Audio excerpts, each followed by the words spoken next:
இது போன்ற ஒரு கடற்கரை கிராமத்திலிருந்து காலச்சூழலில் கரையேறி புதுக்கடை என்னும் வாக்களிக்கப்பட்ட பூமியில விதையாக விழுந்து வேர் விட்டு விருட்சமாக எழுந்து வாழும் பகுதியில கலங்கரை விளக்காக மாறி ஒளி வீசி நற்செய்தியை பறைசாற்றி ஆண்டவர் இயேசுவின் நற்செய்தி மதிப்பீடுகளுக்கு வாழும் சாட்சிகளாக மாறி இன்று இந்த பகுதியில நற்செய்தியை மக்கள் அனைவரும் ஏற்றுக்கொள்ள காரணகர்த்தாவாக இருந்த புதுக்கடை இறைமக்கள் அனைவரையும் வாழ்த்தி வணங்குகிறேன்.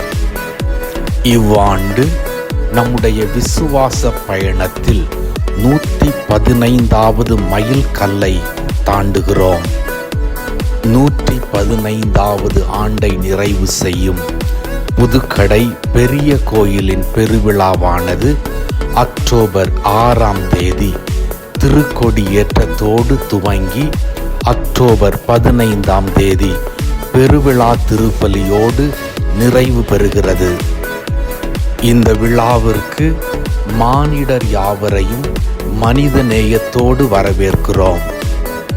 குறிப்பாக உலகெங்கும் பரவி வாழும் புதுக்கடை பெரிய கோயில் பெருங்குடி மக்கள் அனைவரும் இந்த விழா நாட்களில் விண்ணேற்பு அன்னையோடு உணர்வு ரீதியாக இரண்டர கலந்திருக்க வேண்டுமென்றும் தவ முயற்சியால் அன்னையுடைய பரிந்து பேசுதலுக்கு பாத்திரமாகி இறை ஆசிரை நிரம்ப பெற வேண்டுமென்றும் தாழ்மையுடன் கேட்டுக்கொள்கிறேன்.